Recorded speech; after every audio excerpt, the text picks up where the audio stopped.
It's inappropriate characters. Hello, everyone. This is the RPG Pundit here, the final boss in internet shitlords. And I'm here with you tonight with my regular co-hosts, Venger Satanis and Grim Jim DeBurrow. And we also have with us tonight our special guest. We're planning to get him some special guests in every couple of weeks or so, or every couple of episodes or so, I should say. Tonight, it's Jobe Bittman. Now, if you're a fan of OSR gaming, and especially if you're a fan of Dungeon Crawl Classics, you know who this guy is.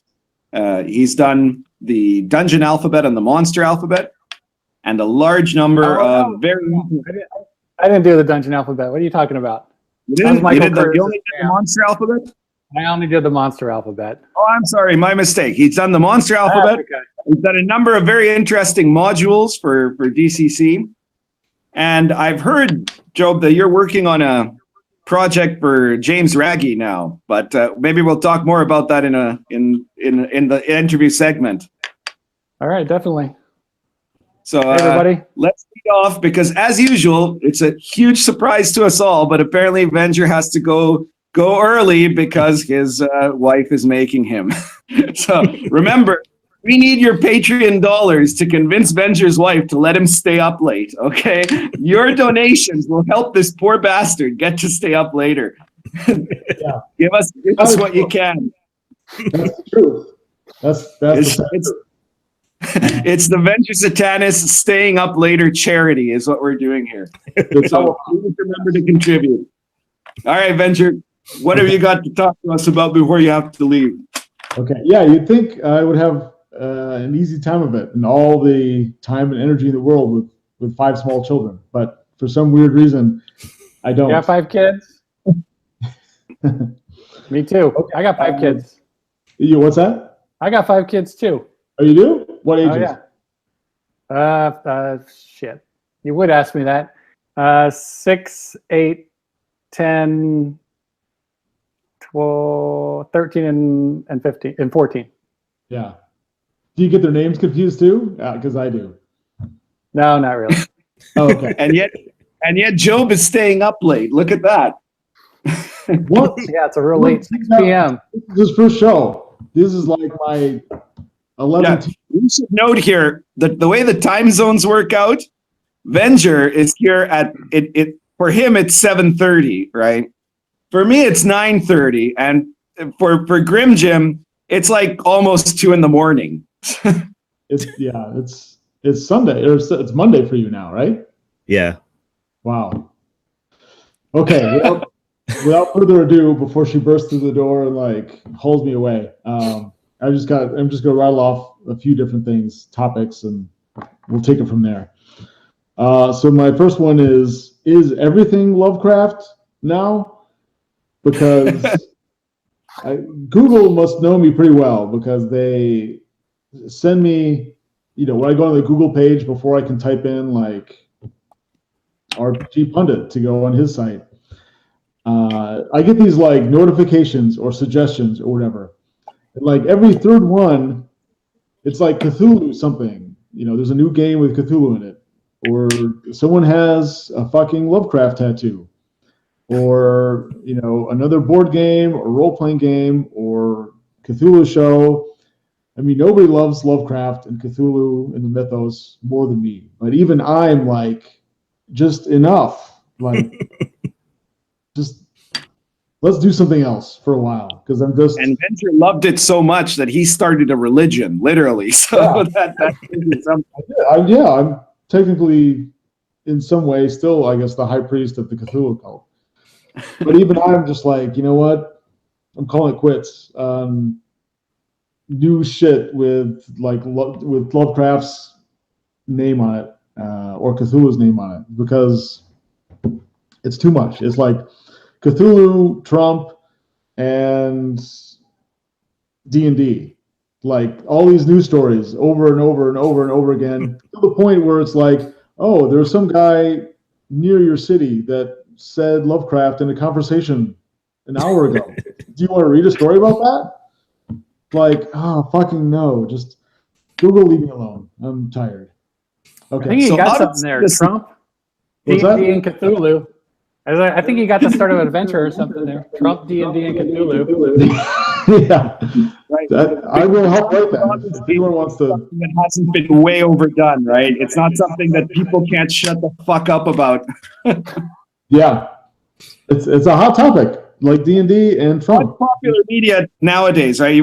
TV shows. Look at this new season, because this is the first season since he was actually elected that they didn't film before his election, right? The last seasons, everybody was assuming that Hillary was going to win, so it was a different storyline, right? But now you look at everything. You look at sci-fi. You look at every show has become about Trump. It's this subtle metaphor about how evil they think Trump is, right? So you've either got Cthulhu or Trump, and they're both being massively overplayed by the people that make pop culture, right? Because these people are creatively bankrupt. That's why they have nothing else. They got those and Harry Potter. That's all they know. They have no cultural language. They don't know mythology. They don't know archetype.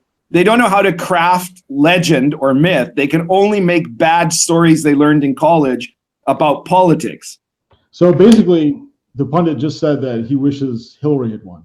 That's basically what I took away from that. No, that's not what I'm saying at all.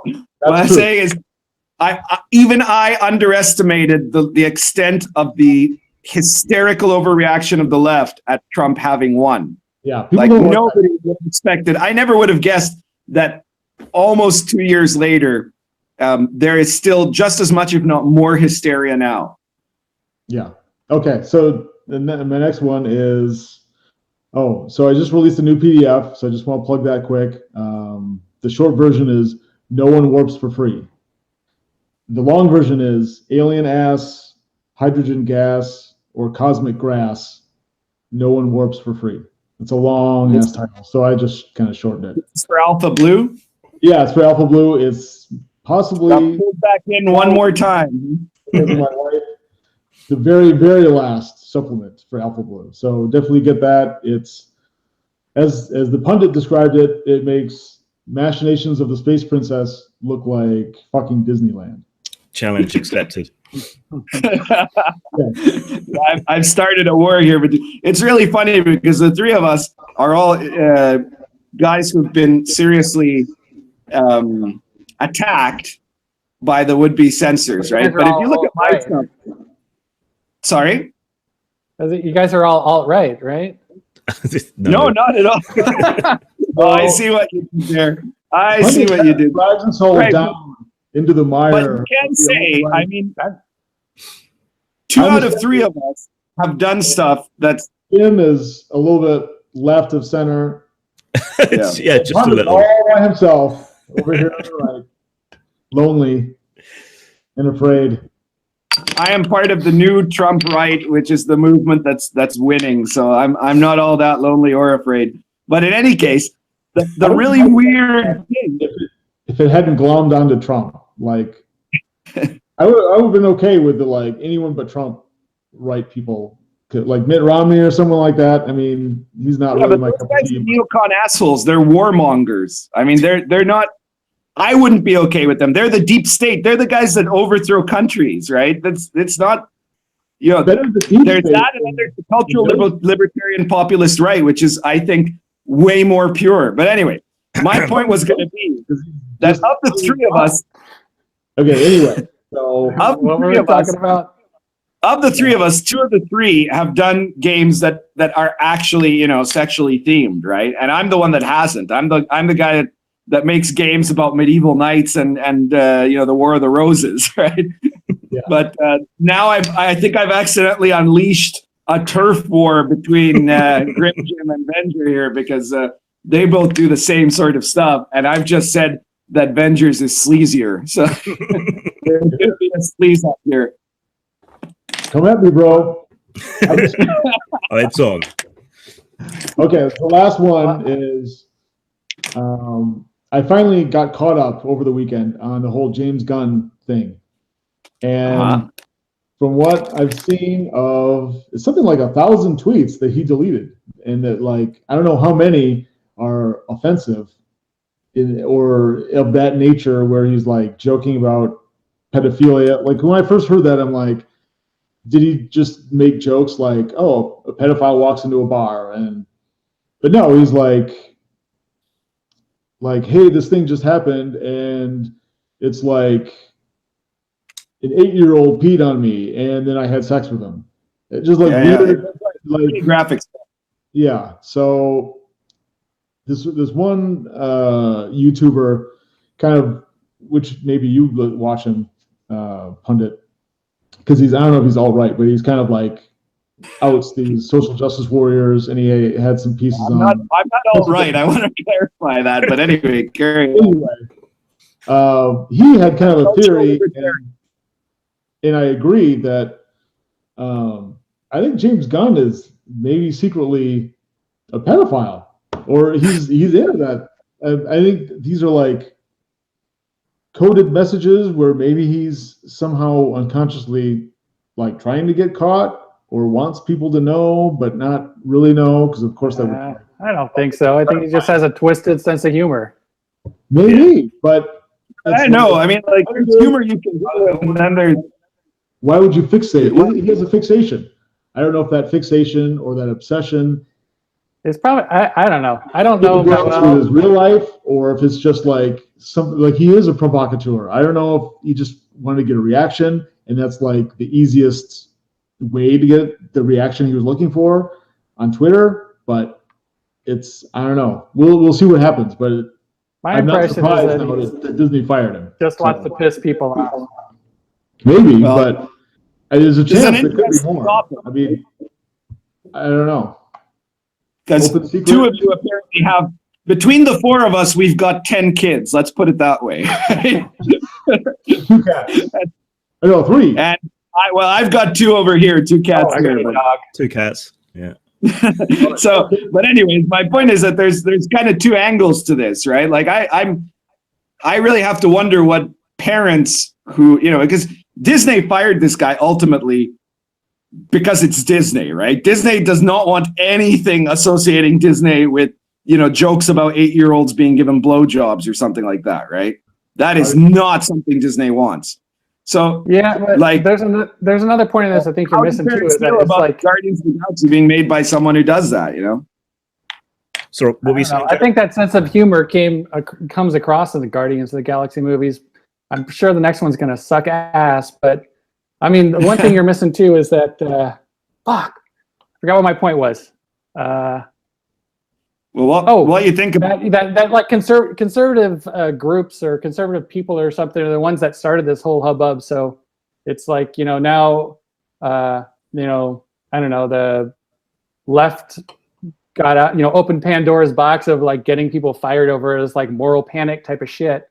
And now the conservatives are turning around and use the same crap right back at them. I don't know. Exactly. And it's very, for someone who's a cultural libertarian who supports free speech and is very strongly in support of free speech, it's a very tough subject, right? Because you can say, well, we don't want anyone to be fired over speech, right?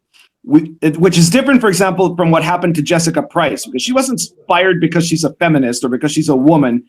She was fired because she was working for a company and directly attacking and insulting those clients of the company, right? Like if you work at McDonald's and you're shouting profanities at the people who come to get burgers, you're going to get fired, right? So that's a different story. But in this guy's case, this was something he did years ago and whatever, right? So from a point of view of free speech, this does seem wrong. But at the same time, this is a guy. Gunn is not, regardless of his humor, he's not innocent in this because he spent the last year and a half praising every time that a conservative was censored or blacklisted anywhere, right? He cheered when they fired Roseanne, right? Like he said, he defended the absolute right of ABC to fire Roseanne for what he called abominable statements, right? So if you do that, it's kind of a case of he was living by the sword and he died by the sword, right? Like in principle, I object to his being fired, but in practice, we have to get to a point where we say, okay, then nobody should be fired for speech or for what political ideology you belong to.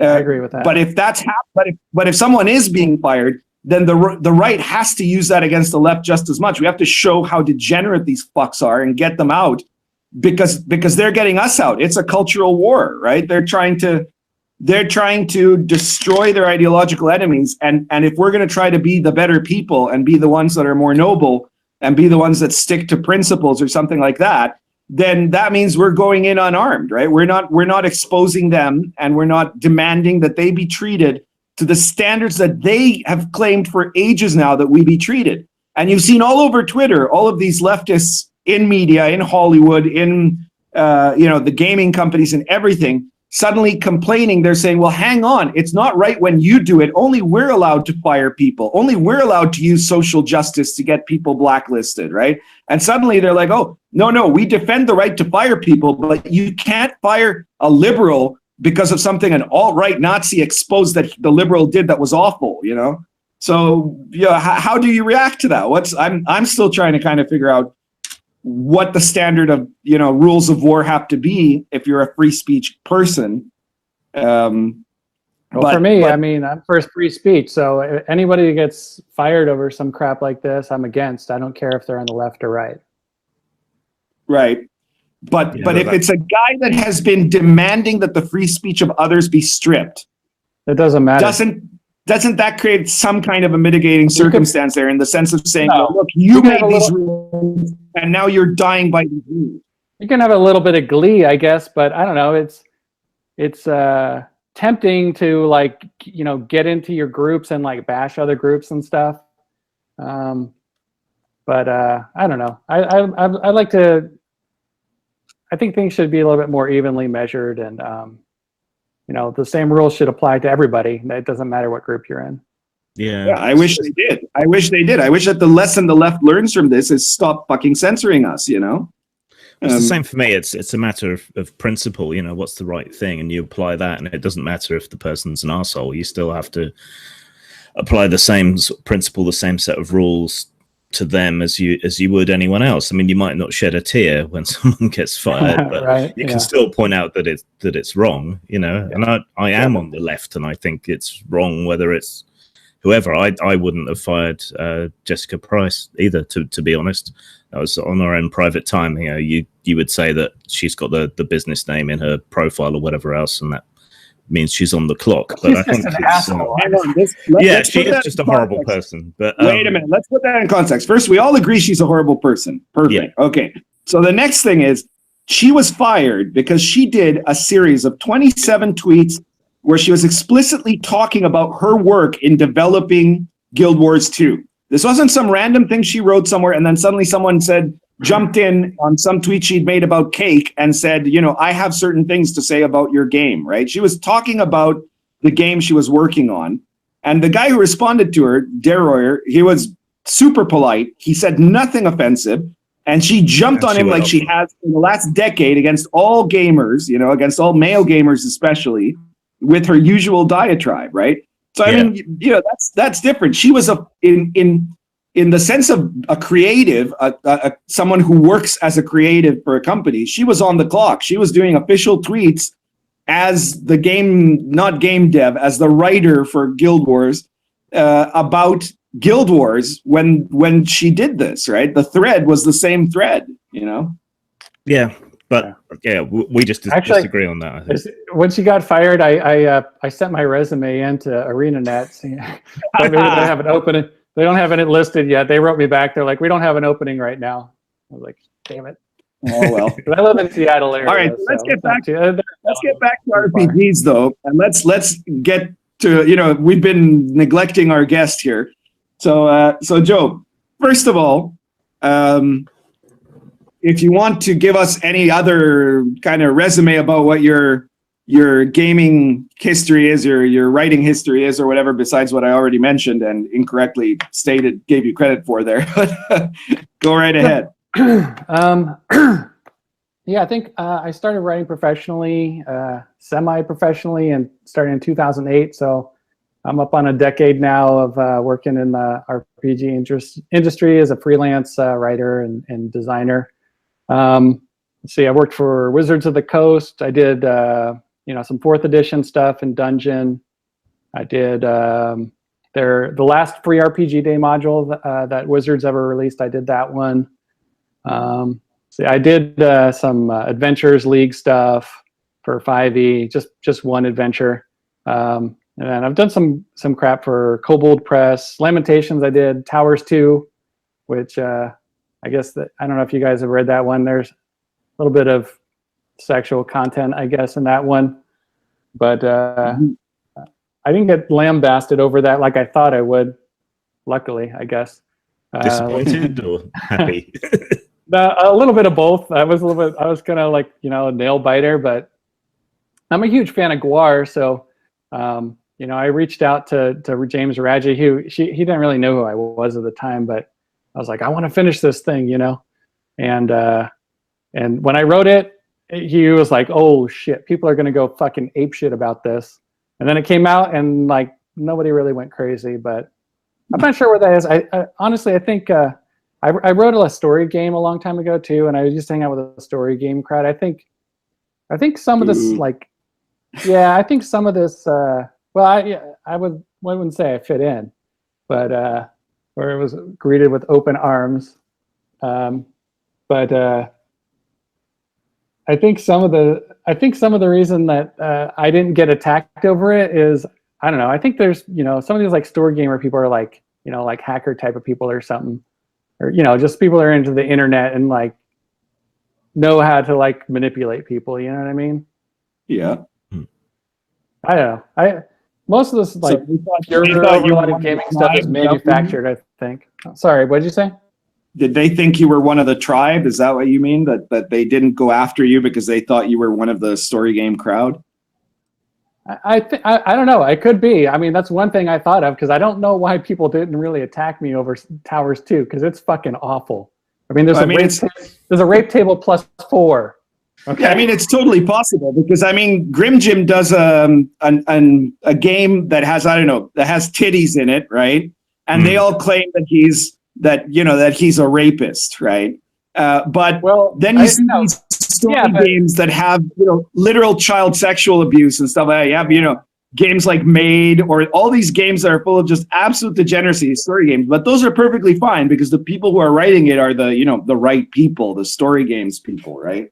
Vince Baker's stuff is never going to be the subject of outrage over sexual content, right? But exactly. But Grim Jim puts occasional boobies and suddenly he's the Antichrist, Well, I don't know. I think his sin was, Grim Jim, I think your sin was that you wrote that article of a Gamergate thing that, and now it's before that. People have it was really? The In Defense of Rape article I did, that isn't actually what it was about. It was about using icky things in fiction. And I remember that article from a long time ago. I read that. I remember that. 2012, I think. Oh, was that long ago? Yeah. All right. And nobody read past the title and assumed I was actually defending rape or something, apparently. And ever since then, everything I've ever done and everything I ever wrote before that is. There's your problem. You talked about rape on the internet. Yeah. I think with Lamentations, it's got such a strong product identity that it's out to shock you, that it's about these kind of things, that I don't think it surprises anyone anymore. Maybe. Right. Yeah. Speaking of Lamentations, I saw something on G Plus the other day, which was Jim Raggi was mentioning that you're apparently working on something new. So you're attempting to shock yet again, right? Because from what I've heard, this is supposed to be a project that is going to be very shocking, or at least that's the hope. Yeah, well, I don't know. I don't know if it's going to be as shocking as he thinks it's going to be. We'll see. I don't know. Well, I mean, I'll post you did recently where you said the latest chapter you were working on was called "How to Make Your PCs Kill Children." Is that right? How to make your players kill children. Oh, how to make your players, not your player characters. I see. Yeah, no, how to make your players. I don't know. I mean, I'll give you the really high level pitch. This was like the pitch that I gave James, and then I was like, I'll send you a longer thing. But this is all I said. Is I said, have you ever done cannibal pregnant children? And he was like, fuck. Okay, send me a pitch. Yeah, that sounds right up his alley, obviously. Yeah. That's just the stuff. I wanted to add one more thing on the story games thing. Like, I went to the Seattle Story Games thing for a few years, and they would always talk about the veil. You guys have heard of the X card, but up in like Seattle, they'd be like, oh, this is the veil. We're going to draw the veil over something if it's, offensive or whatever. So, I went to that, I don't know. I don't like that. And I think people should be able to say what they want. I was like, I don't know, punk rocker and stuff in high school and shit. And like, I like offended people. I like saying offensive things. I mean, I think people who are shocked by offensive things are like either hiding something or are hypocrites. But so I really didn't like that. So I made it was my first game I ever wrote was a story game called Fanfic, and it's fanficgame.com. You can download it for free. But so it was actually a total reaction to all those guys. So they're like, I'm gonna make a story game where there's no way you can draw the fucking veil because it's about sex and whatever the fuck else, fucking dogs, I don't care, whatever the people at the table make it about. Like there's no way you can have an X card or draw the veil over this shit. Like, but then so it got out there and released it, and then all these people like sent me their rule variants, and they like added all this stuff about an X card into it, and I was like, fuck, you guys totally missed the point. I hate you all. Trying to tell you I hate you all, and I wrote a game about how much I hate you, and like no one really noticed. It's a bit weird. It's the story games crowd who have this kind of pretensions to being artists and so on that are the most censorious and want to draw veils over everything. When modern art is all about shocking and overturning things. It's just weirdly conservative, small c. Yeah, I agree with you. And it's also like I don't know. I remember when I went. Like I was saying, story game convention. These guys all like they were, I don't know, they're like transgendered guy and wearing wings or something, and he was like, oh, who wrote fanfic or something, and I was like, yeah, I wrote fanfic, and he just looked at me and just walked away. He was like, oh, you don't like fit my model of what like whoever wrote this should be, so goodbye. Well, that was one thing I was going to get to here, is because they can do the most offensive stuff, right? Like unbelievably offensive stuff. And they're perfectly fine with it if it's the right people doing it, right? Because if I think that a very interesting experiment would be to make some kind of a story game full of really, sexual overtones or whatever, and invent an author for it that's I don't know, a transgender black lesbian, right? And it would be totally praised, and then say, no, actually Grim Jim wrote it, and then suddenly it would be horrific, right? It would be the same game, but the same content, but it would depend completely on the identity and ideology of the person who made it, right?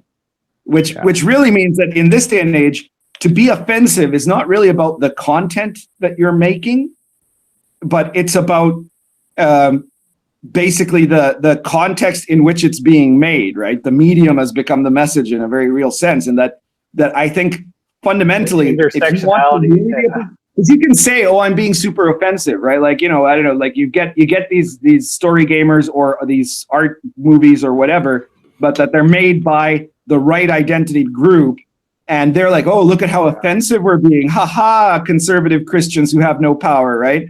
But that's not being offensive because everyone's praising it, right? The piss Christ becomes, the cause celebra or whatever, right? But if you're doing something offensive that is meant to troll the regressive left, then suddenly it's offensive, right? Even if it's way milder.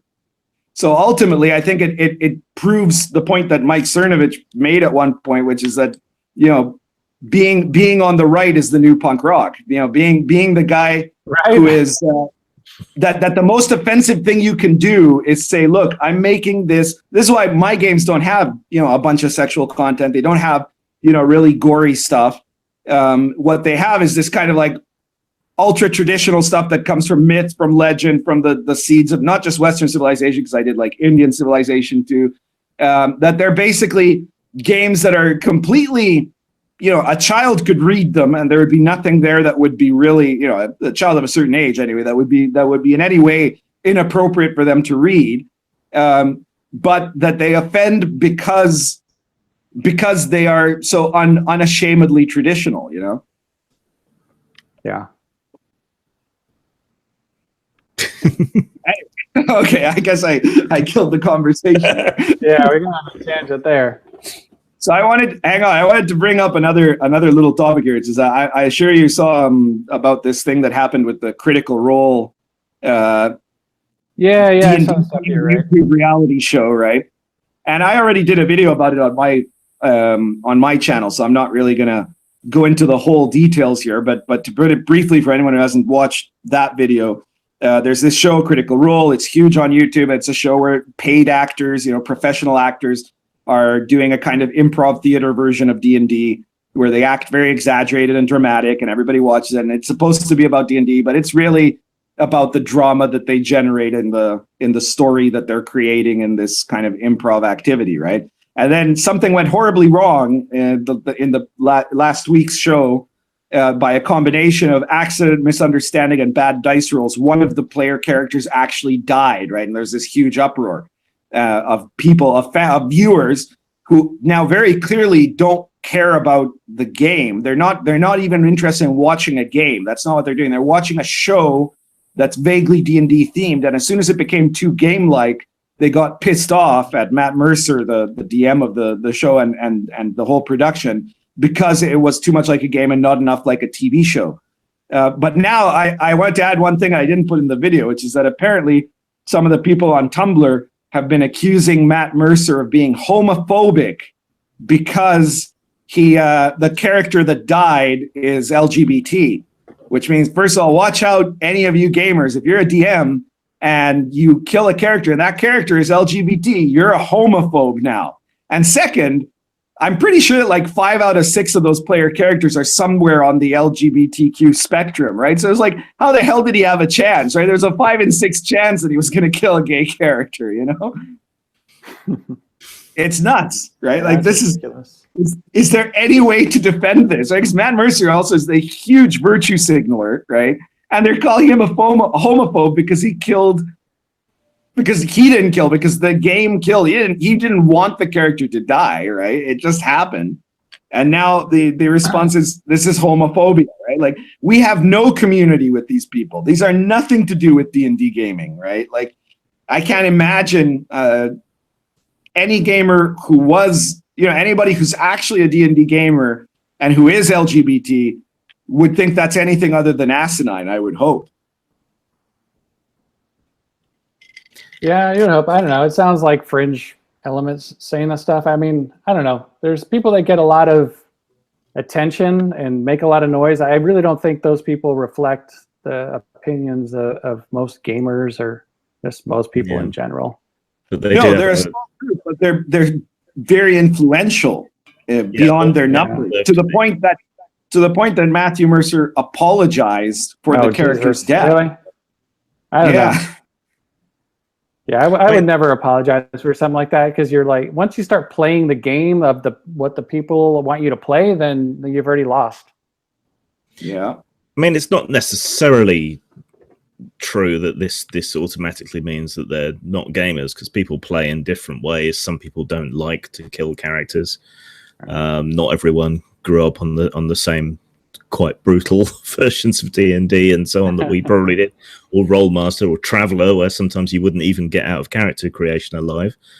Yeah, so I think that there is a difference in emphasis. I mean, people have always been fudging rolls to do one thing or another in games, and quite often to save characters or to preserve them. But the pressure of the show, of the story, of maintaining an audience probably does have something of an effect. But I think you're being slightly unfair in writing them off, pundit. I know. I mean, you can have games that are low mortality or games that are high mortality, right? You can have systems that encourage one or the other, and you can also have campaigns where a DM might set up things in such a way that it's more or less likely to be killed. But I think anybody who's a gamer will recognize that if you're playing an RPG, then part of it is that, whether it's very rarely or very often in the case of games like Dungeon Crawl Classics, characters will die, right? Yeah. otherwise you're not playing an RPG, you're playing something else. Unless it's an RPG that is like explicitly one of those weird games that's set up for something like, like Toon, right? Like the Toon RPG where you're playing a cartoon. Well, yeah, obviously but that's emulation of genre where you won't kill off a guy in a cartoon because you're emulating the cartoon, right? Are you a murderous games master, Jobe? Oh, me? Yeah. I kill everybody. Actually, I did this DCC spell podcast for a long time, Spellburn, and that was always the joke that I like to kill my kids' characters and make them cry. Because I would play test a bunch of stuff out. I actually play tested fanfic on them, but I just changed all the themes to make it like Daniel Salas's Happy Birthday Robot instead. But anyway, yeah, all like DCC stuff I play tested on my kids when they were a few years younger. And yeah, I don't know. You guys don't have kids, I guess, but if you've ever played with small kids, I don't know why it is, but when you kill their characters, they freak out. Well, that happens with grown-up people too. I've run this epic, 5+ year long DCC campaign, the Last Sun campaign, that currently half of the RPG Pundit presents. Yeah, half of the RPG Pundit presents supplements I'm making are kind of slowly revealing that world and the stuff I've done with it. In that campaign, we've had a lot of players that have come and gone, right? We've got a core that have always kind of been around, but anyway, that's the only game where I've had a really young player, because there was this kid that kind of joined with their father, and the father was in his late 40s, right? And the kid when they started, was 9, right? And this was a kid that played a gender fluid wizard, right? That because of a mercurial effect that whenever they cast magic missile, they change sex, right? Which is one of the mercurial effects. That's a good one. And the kid loved it, just absolutely loved it, which I guess tells you a bit about the total lack of any kind of hang-ups about that in the present day, which makes just the idea that there's kind of systemic oppression ridiculous. But anyway, they had a great time. And this kid with character death or anything like that, but the dad, when their character died, the dad just freaked out, right? When the dad's character died, he acted in a way less mature way than his kid did when the kid died. That's funny. Yeah, I've run into those too. Yeah. Our kids tend to be pretty murderous players themselves, and they'll torture anything at the drop of a hat, I tend to find. Oh, yeah. This kid was brutal, right? Just absolutely brutal, right? They would go off alone. They went off alone to his dungeon. I thought, okay, this kid's gonna die here, right? Like, the character's gonna die. There's no chance. And they just wiped the floor with everything, right? While the other players were still up in the city, negotiating and stuff and getting ready and stuff. He said, no, screw it, I'm just going in, And I'm like, are you sure? Yeah. And then it just. Do either of you know Uri, the Israeli games master who runs it for schools in Israel? He's got. I've heard about that. Yeah, he's got his D&D kids stories and things, and they're always funny and quite murderous. Playing with the kids is cool because they don't know anything about the genre a lot of times. And they just do weird shit. Like, I remember my oldest daughter, when she was like 8, we played some Labyrinth Lord game. I don't remember what the adventure was. But they were in the woods, and then we found this like a wooden door, and they tried to break the door down. They couldn't do it. They failed the checks like twice. I was like, sorry, you can't get through the door. And then she went into the woods, and then she was like, I said there was a beaver dam earlier, and they walked back, and she was like, is there a beaver here? And I was like, yeah. And she went in, and she was like, can I catch a beaver? And I was like, sure. She caught it, and then she went back to the door and held the beaver in front of the door. Like, that was her idea, like, at the door. I had no idea where she was going with this, but it was great. I don't know. Kids just come up with the weirdest crap. So that's pretty clever. Then if you haven't played with kids more than you should, I guess. So anyway, but just to close off on this question of Critical Role and these YouTube shows and whatever, right? There's a ton of live play YouTube channels, and if you look at them, there's a tiny number of them that have huge viewerships, and then a large number of them that have like very, very low viewerships, right? And the very, very low viewership ones are the ones that are like if you or I, or, you know, if any of us were just running a game in our house and filming it while we were running it, right? Like actual D&D play, or, you know, OSR play, or whatever game.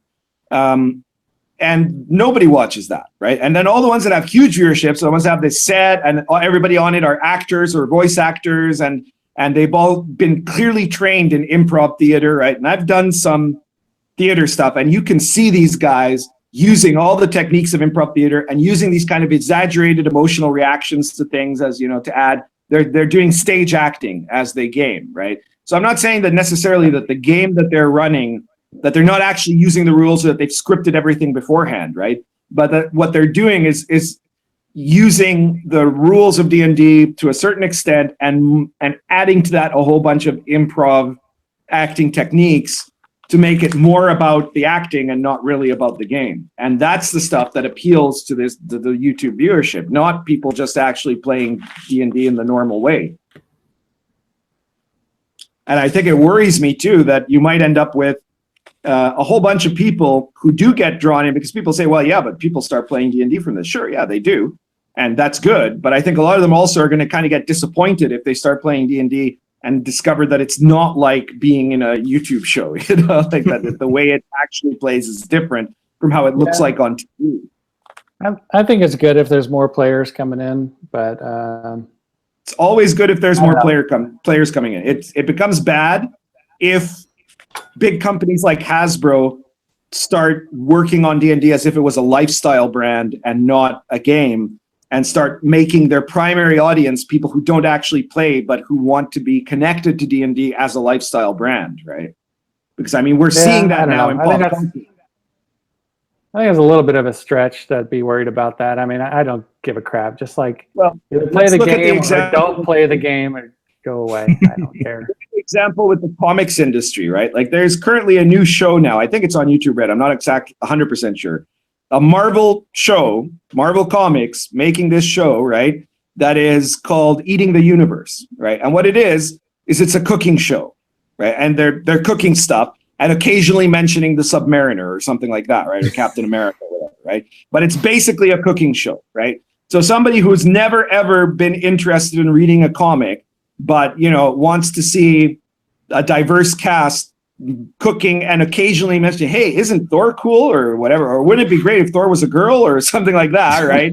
And these people are now meant to be considered fans of Marvel comics, right? Even if they've never bought a Marvel comic, right? And this is, I think, a very intentional attempt to sideline the people who are actual comic fans, just like creating the idea that there's a D&D community that includes people who play D&D, that also includes many people who might, you know, outnumber us, who don't actually play D&D at all but watch YouTube channels, is a way to sideline gamers. Because remember that a lot of these people that are running the high end.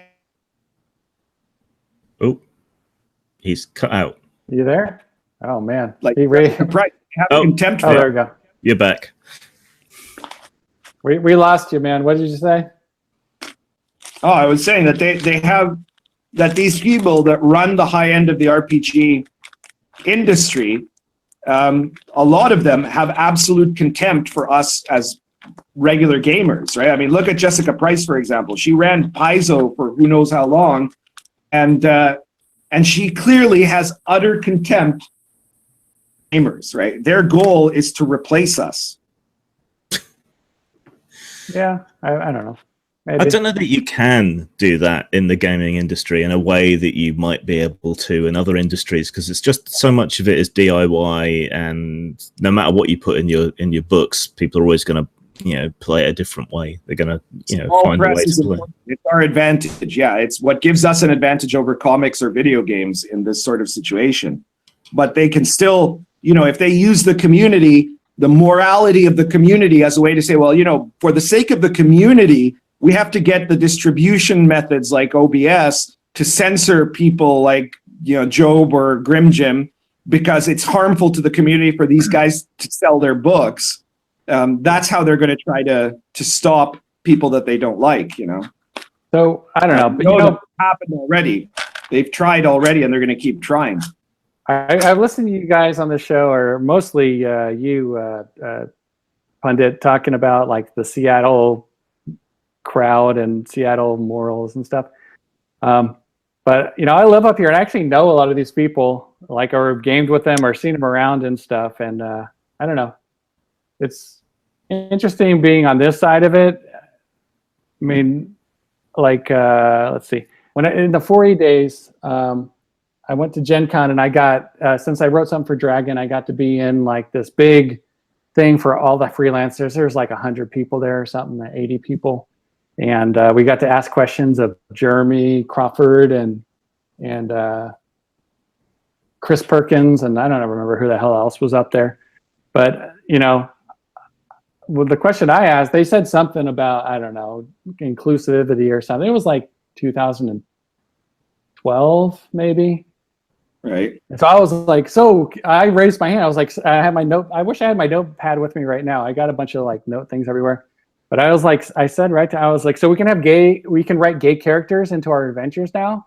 And they're like, well, no, we don't want, they didn't say no. They were like, they just talked around it. They wouldn't say that, like, you can write gay characters now. They were just like, we want to represent everybody, And then what was the other thing I asked? I asked them, I was like, well, can you give us you guys must have tons of information about demographics of who's actually buying the stuff and reading it. It's like, can you share some of that with me? Because like, I just write for a 40-year-old white dude, which was what I was about at the time. Like that's the audience I'm writing to in my head. I was like, so can you tell us some demographic information so I can kind of like, I will try to listen, like craft my voice to like appeal to these certain type of people. And they're like, no, we just want you to appeal to everybody, and we won't share any demographic information with you. So when I wrote the 5e Adventures League thing, I wrote gay characters into it and all this other stuff. And when it actually came out, they stripped all of it out. They took all my gay characters out of the adventure. Yeah, DDEX 1.5. Wizards of the Coast denied gay characters. Oh my God. There's a clash, isn't there, between wanting to be inclusive and wanting to be family friendly when you're a company of a certain size. I think those two things. Yeah, one thing I was looking at the K9s and the stuff because I was trying to like check up on, do they really have like 10 million plus or whatever players that they've been like claiming recently? Because I don't really believe that. It something sounds wrong about it. And well, again, if they're counting people who play or watch podcasts or whatever, like, or video, YouTube videos, like you were saying. I read that thing that you said. That's why they're defining it as community, right? They're saying they have 10 million customers. They're not saying those are 10 million players, right? Yeah, but I noticed in the Hasbro's like I don't know, shareholder information thing, that like in 2017 they suddenly added diversity and inclusivity into their like 4 like mottos or whatever, and it wasn't in there before, which is funny because there was like 3 other ones, I forgot what they are, and they were all through like the past, and then 2017 one they added that one in.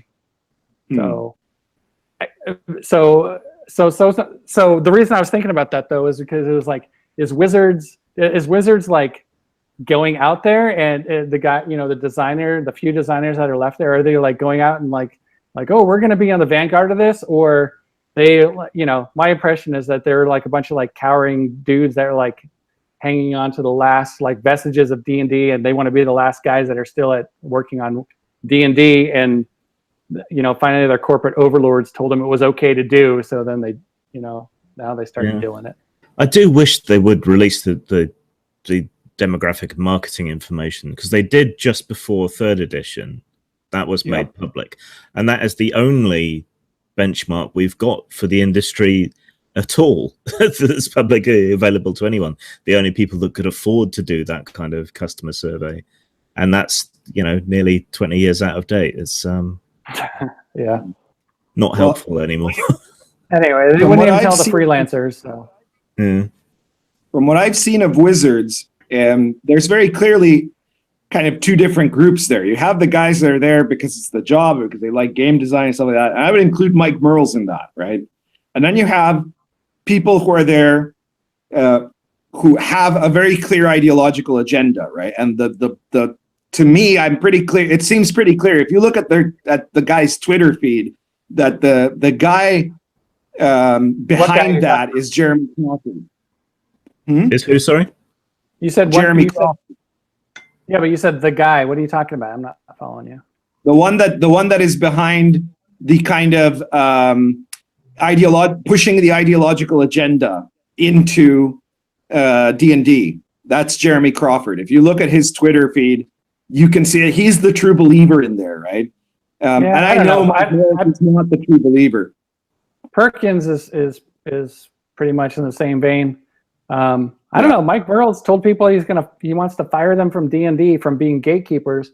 Which I thought was the most ridiculous thing ever, since he because of rules complexity. I'm like, you literally wrote what fucking rules. Like, yeah, you can't stand back now and call other people gatekeeping for that. Like, I don't know. I don't really. 5e is okay, but I mean, overall, the rule system's kind of shitty. I know Mike Merles well. I know him historically, right? He's been writing with me since I started my blog in 2005, right? He was a frequent commenter on my blog. And the guy, he's obviously, he's liberal, right? There's no question of that. I'm sure he votes Democrat. I'm sure he's voted Democrat for a long time, right? But he's not one of these, he's not really a true believer SJW, right? But I think he's a man, looking at his recent tweets and the kind of the things he's posted, including that statement of, oh yeah, we're going to fire D&D gamers, or, him and Matt Mercer from Critical Role were recently on a YouTube discussion panel or something like that, where someone said, I think Colville was one who said, well, you know what we really need is less white guys speaking about gaming, right? And they were like nodding sagely about how, important it would be to get rid of white guys from speaking about gaming, right? But I'm pretty sure, unless Merles has had like a radical conversion experience, he's come to Anita Sarkeesian for, instead of saying come to Jesus, unless he's like radically changed as a person, it seems pretty clear to me that a lot of this is him being freaked out about his job, because he's worried that any moment now they're going to say, well, he's not radical enough, right? They're going to accuse him of something, homophobia or whatever, or Me Too or something like that. And suddenly it'll be Jeremy Crawford running things and not him, So he looks to me recently as a scared man. I know a lot of ex-WotC people, I mean, I'm do gaming shit, and I know, and I live in Seattle area, so I've heard more than once that from people that the guys that are still at Wizards are like people that are good at keeping their job, not people that are good game designers. So true. I don't know. Well, I think because said, like a tire fire of like they tell me design choices.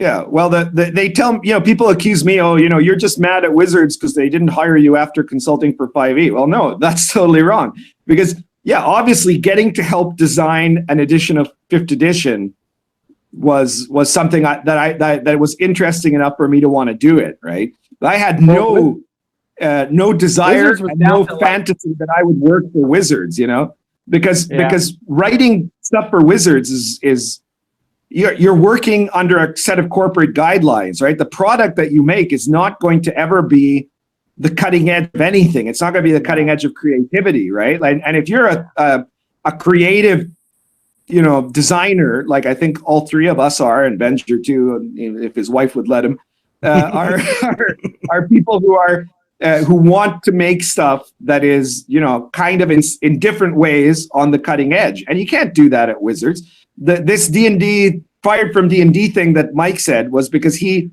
turned around a bunch of criticism that people made of, I think it was Kate Welch, who he hired. She was one of these YouTube actresses, and he hired her to design stuff in Wizards of the Coast. And people were saying she's not really qualified. She doesn't have a background in it. And then he turned around and made it pretended like it was that they were upset that she's a girl, right? Which is just nonsense, because when Satine Phoenix was hired, nobody questioned her on her gender, and nobody questioned her on her qualifications, right? Yeah. But the point I had was that really, Kate Welch is probably qualified enough to work at Wizards, because you don't have to be highly qualified to work at Wizards. You're making corporate product. Everything that you're doing is being done with a set of rules and guidelines and limitations, and with a structure and format and a formula. Like it's not a hard job to do. Yeah, I don't know. That hire kind of bugged me. Is just, I mean, I applied for the job. I know plenty of other people applied for the job, and I know, I don't know if they applied, but I know several women that in game design that like actually had game design credits. Right, but why did they hire her? Because I don't know, because to me it seems like they're casting for a role. Like they're not hiring a game designer. She's they're casting YouTube for the role of game designer.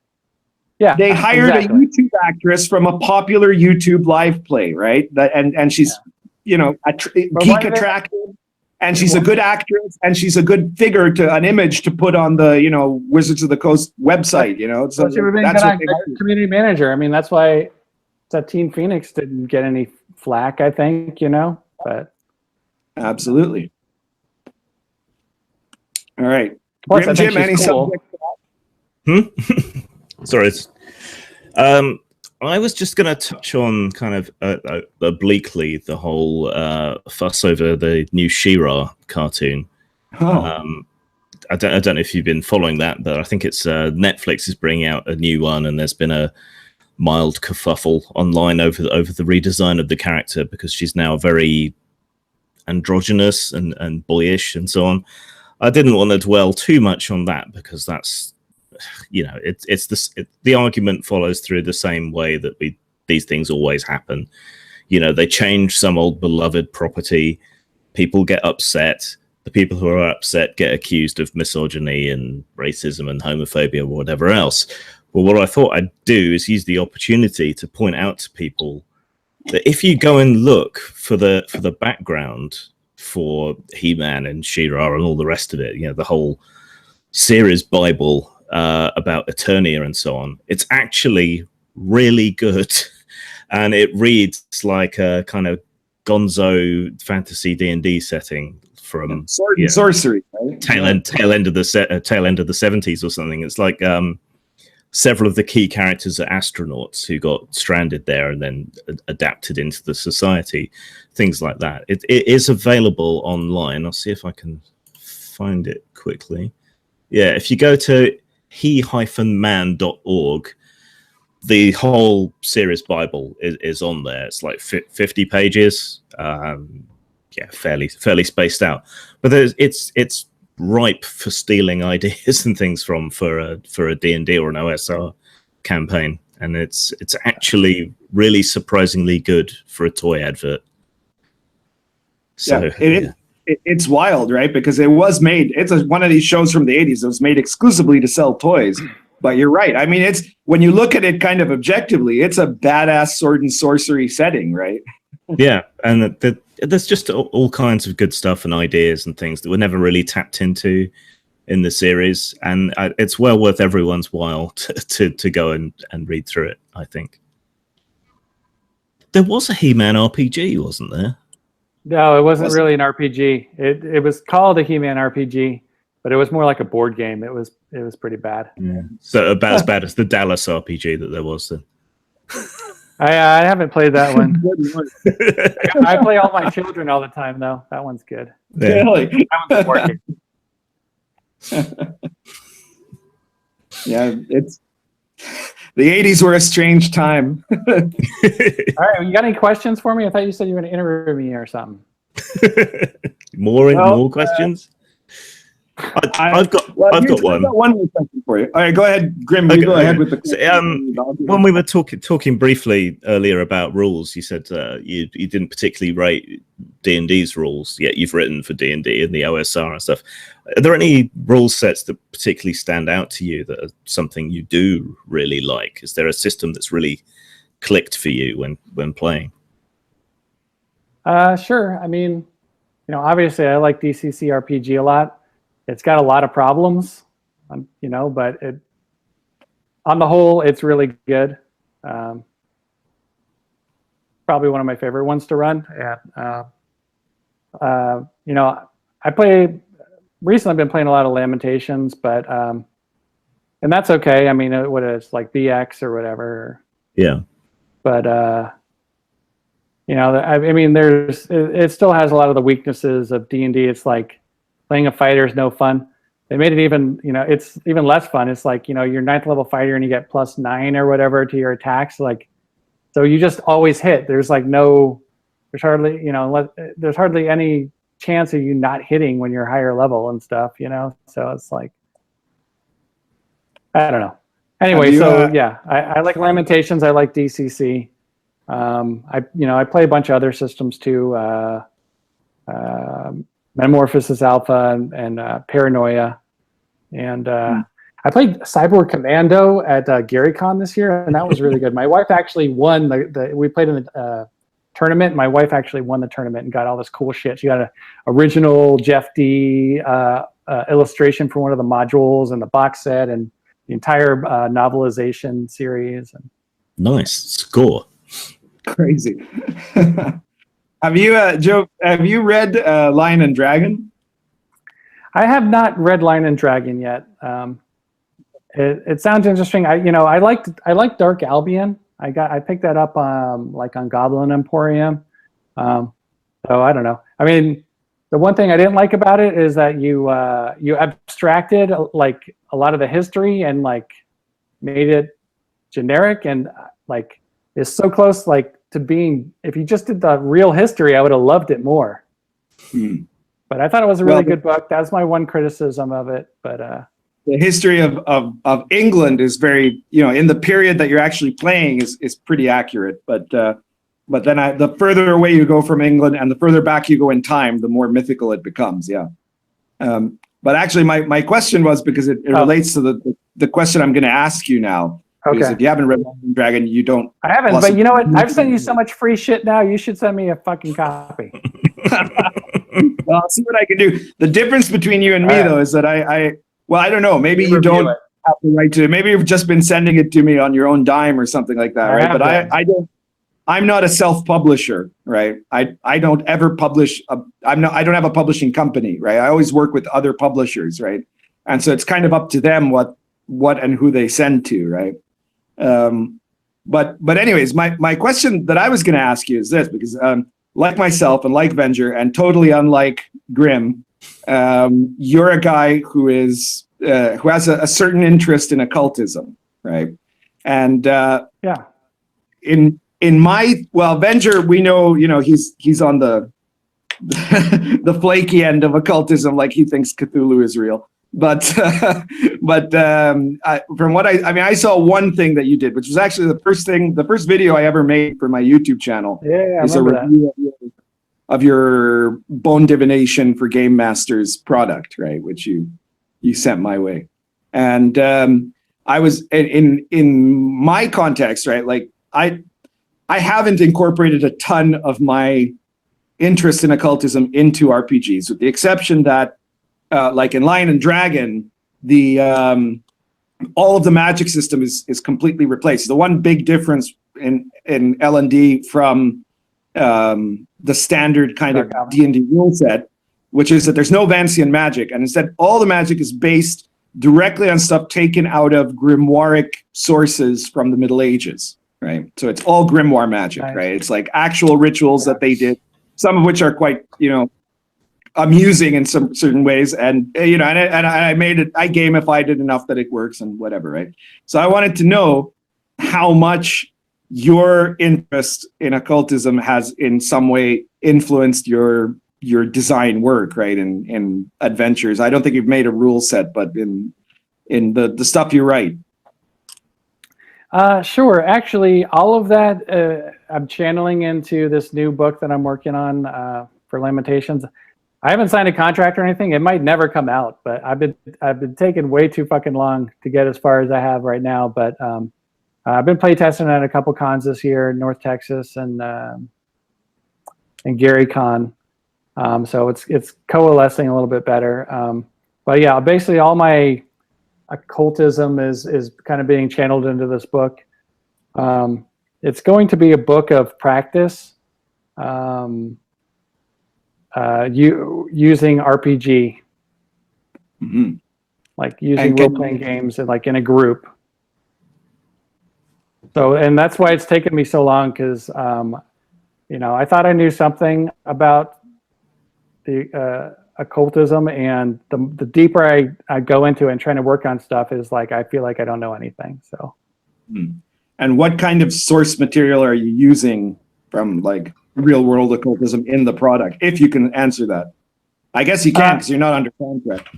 No, yeah, maybe it won't come out with limitations. I have no idea, but so yeah, I'm using a bunch of different medieval grimoires. I wish I had my bookshelf here, but Enochian magic and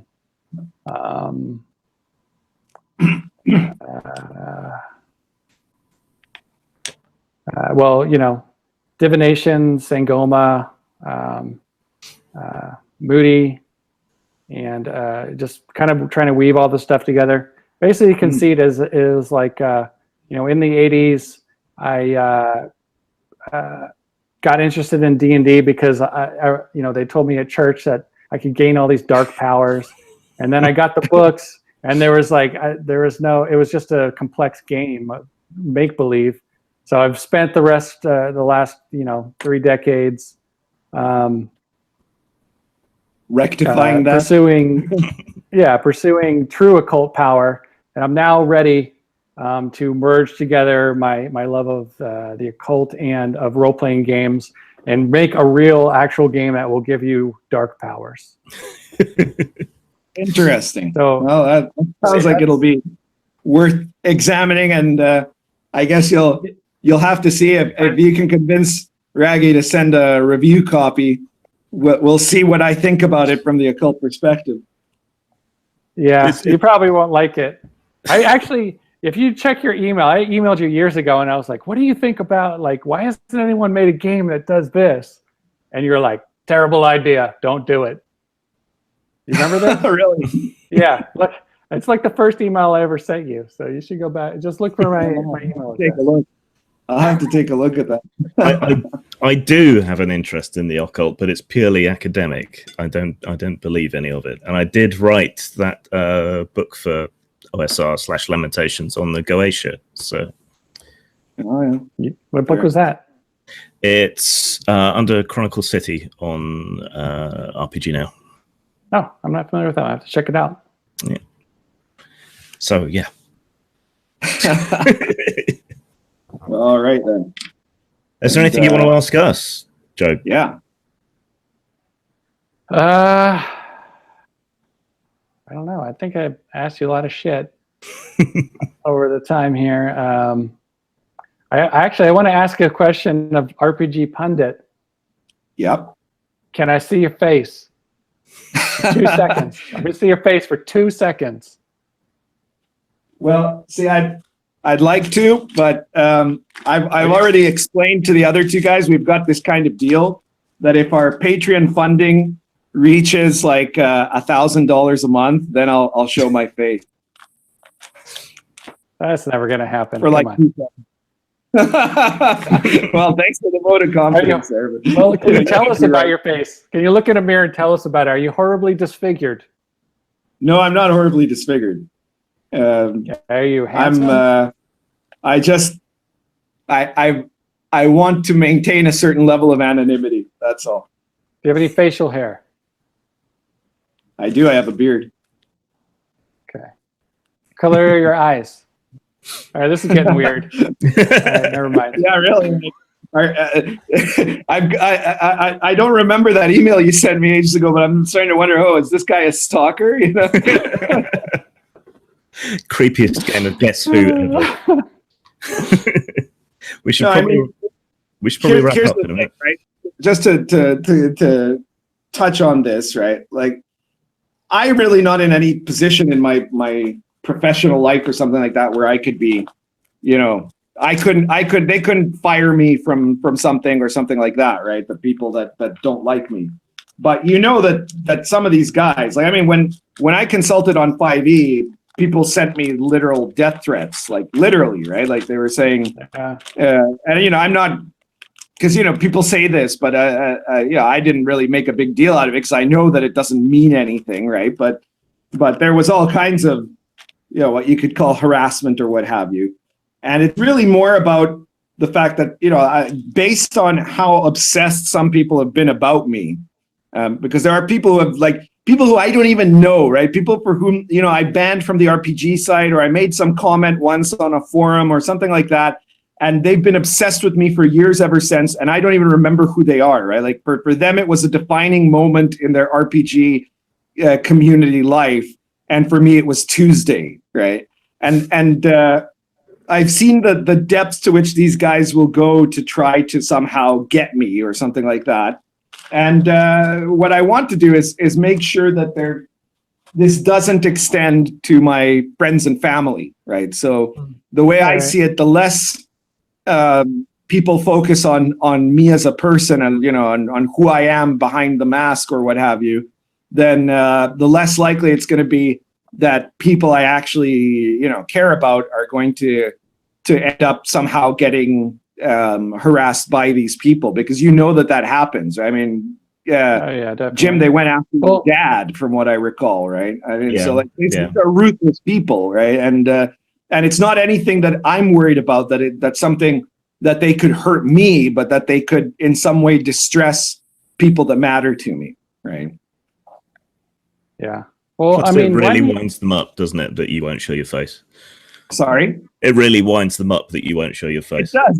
It's just another thing they have to hate about the pundit, What do you guys, I got a question for you guys, for each of you in turn. It's like, why do you guys think that people hate you so much? Because, I don't know, I sort of defended you on G Plus the other day, RPG Pundit, but I don't feel like it's my job to speak for anybody else, but I just basically came out of the closet. People were trashing you, and I was like, I have a different perspective. I actually like the guy. It's like, I don't agree with him politically, but I've never, people call him racist and stuff, and they're misogynist, and I just never seen him say anything like that.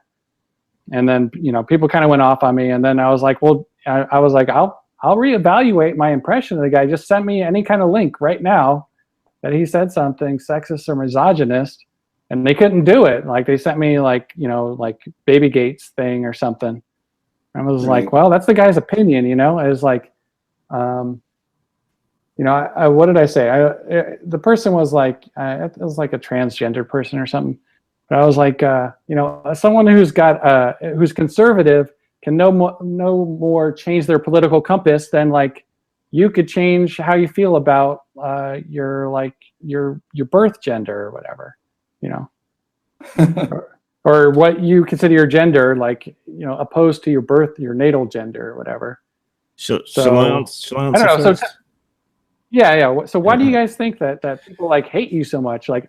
I've said some things online that, or put out some products that I think would get people to go crazy on me. They didn't, luckily, but maybe they will after I do this podcast. But so now you're part of the club.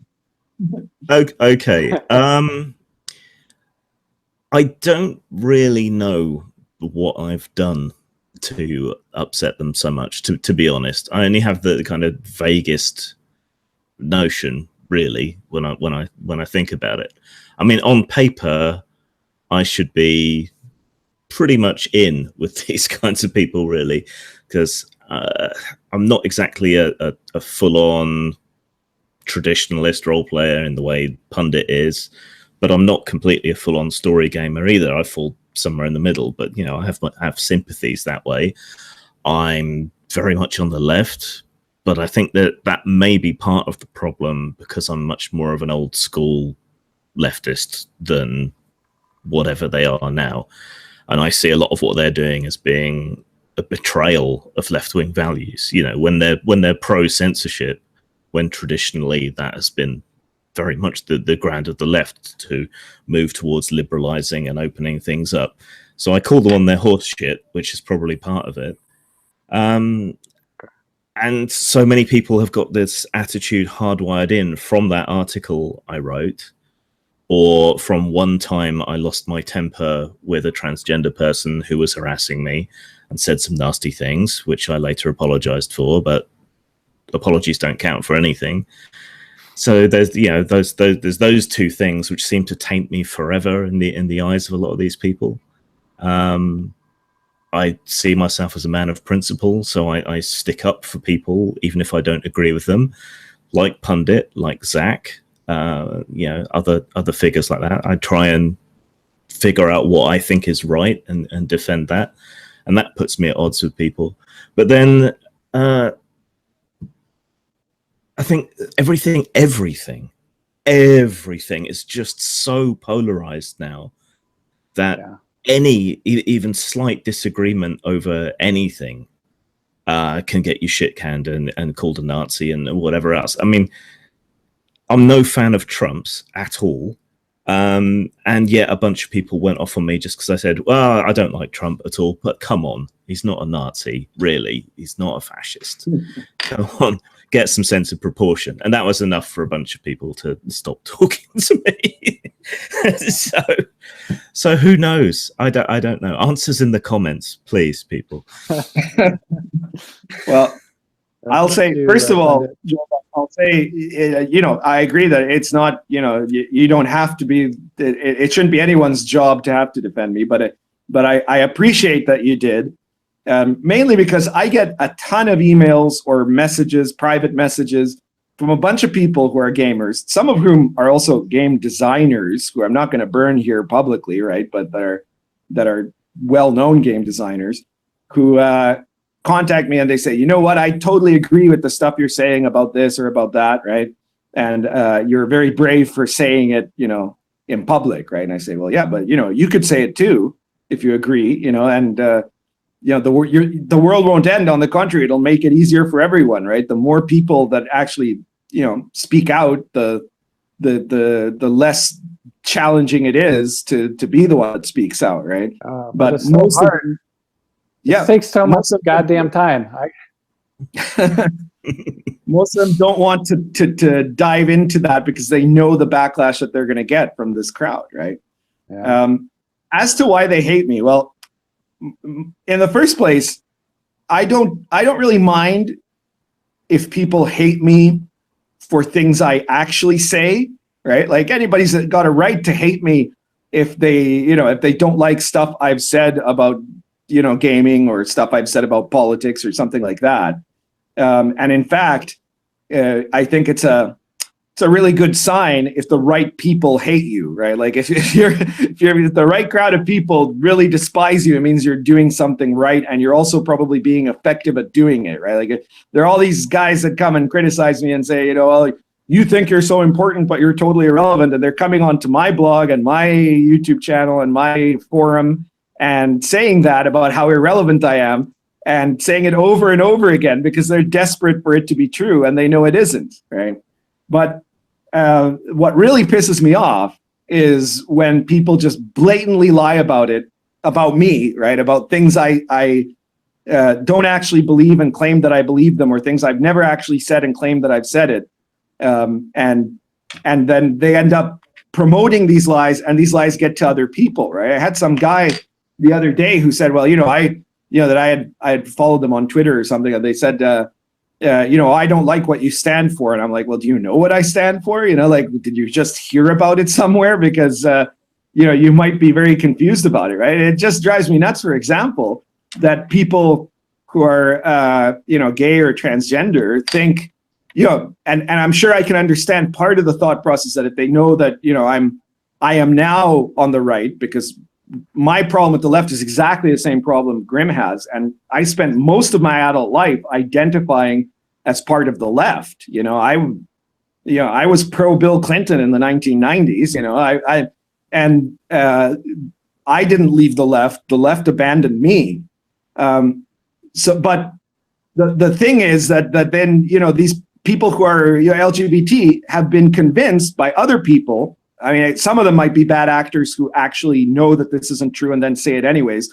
But there's a lot of people at this point that think the RPG pundit is, homophobic or anti-LGBT or something like that, because they know that, I'm on the right, or that they know that something that somebody else has said, claiming that I've been, oppressive to LGBT people or something like that. And I've been pro-LGBT forever, for my entire life, right? And I made the first RPG that had a trans character on the cover. I've never misgendered someone, certainly not intentionally. And to my knowledge, I haven't done so accidentally, right? I don't do that stuff, right? I'm an individualist. I think people have a right to call themselves what they want and to identify however they like, as long as it's no skin off my back, right? Yeah. And yet you have people. I know Sorry, go ahead. I was just gonna say, I noticed that like you and Zach Smith have the like go off the same amount on people in threads. It's like, I don't know. I feel like you guys are kind of like, you could just insert each other's, like copy paste each other's lines sometimes. The way you guys like go at people. But you know, I don't know what I would do if people like constantly lied about me, you know? I mean, that would be really fucking frustrating. And I feel like from what I've seen online, you know, I don't spend a crap load of time reading comments, but you know, I do read them sometimes when I have some free time. And like, it seems like you and Zach both get like just people lie about you all the time online. So I think Zach is an asshole for a variety of reasons, but I recognize that definitely, just like me, and like they've done to Grimm too, and to other people, he is constantly lied about too. There's certainly things that he is not responsible for. And I mean, there's lots of stuff you could hate him for that he actually did say and do, right? There's stuff you can hate me for for that I've actually said and done, right? I am a guy who is very strong in my positions, and I do like to debate and argue, and I don't pull any punches, right? So obviously, if you have a different idea than I do about gaming, or a different idea than I do about politics, I might be mean to you, right? And you can criticize that I'm being mean. That's fine, right? But then when it jumps to other stuff, and the reason that they hate me is, I think, first of all, because I am effective, because I've made things happen, because every time that they've tried to shut me down, I end up, you know, going to another level and becoming even more successful than I was before. You know, they've been trying to stop me for well over a decade now, and you know, at every step I've been having more of a voice and doing better and making more money off of games, and you know, succeeding in every way. And I think it just drives them insane, right? It's pundit derangement syndrome. I think if there is a common thread that ties together the entire RPG axis of evil, if that's what you want to call us, is that none of us kowtow, and we all fight back. We all argue our corner. We don't just go, "Oh my God, I'm so sorry," and disappear. I think that's... Totalitarians demand not just that you obey or that you shut up, but that you must agree, right? And we refuse to agree. And the reason that they lie is because if all they say, you know, they know that the truth isn't going to be effective enough at turning people against me. If they say, well, you know, RPG Pundit was mean to me in, you know, kind of when we were arguing, a lot of people are going to go, well, okay, tough, right? But if they say, oh, the RPG Pundit hates gay people and misgenders transsexuals, you know, or something like that, then suddenly that's something that much more people are going to feel sympathetic about than if, you know, oh, the RPG Pundit, you know, proved me wrong in a debate and it pissed me off, you know? We should probably wrap up. So, Jobe, is there anything you want to shill? No, I don't want to shill anything because then I have to finish writing it. So, so indeterminate stuff to be released at a future date. Yes. Where can people keep an eye on what you do? Do you have a Twitter, Facebook, G+? Twitter? YouTube? Fuck no. I think I do have a Twitter, but like Twitter's a cesspool. I don't want to go anywhere near there. I got like a Facebook page. It's like Jobe Bittman Game Designer or something. I don't really post on there very often, but if you wanted to keep tab, if something was going to come out, I'd post about it on there. Okay. So do you know what you're going to call your LOTFP product? Yeah, the working title is Grimorium Obscanum.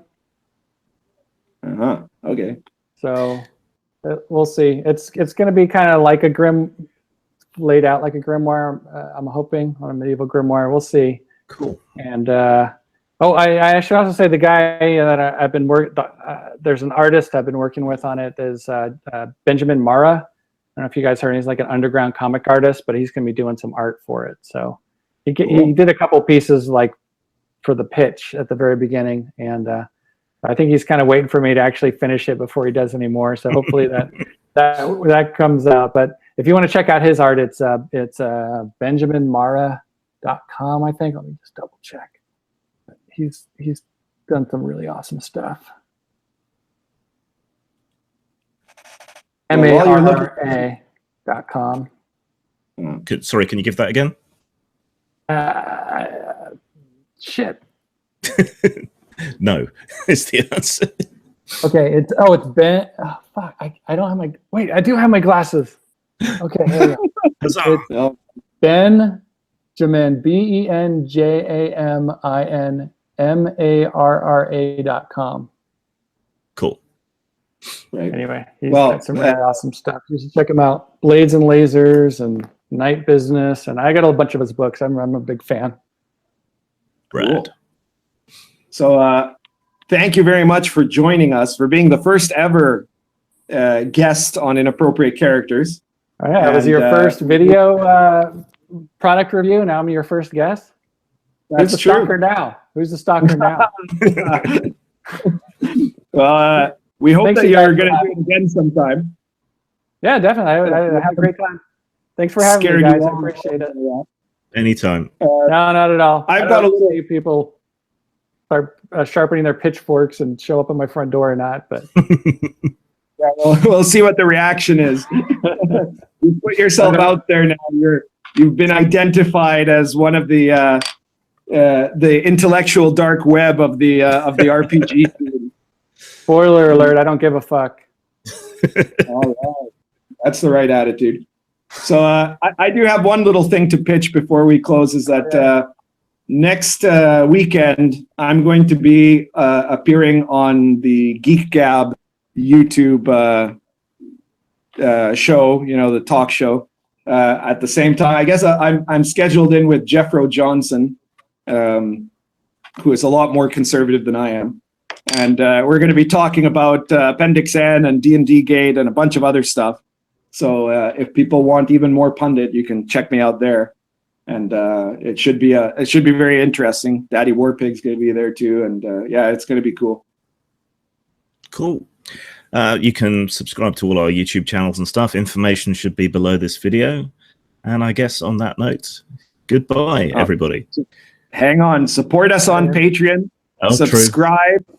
And especially share these videos. Spread the word. Let people see the truth. All right. Now we're done. Okay. Goodbye. Bye.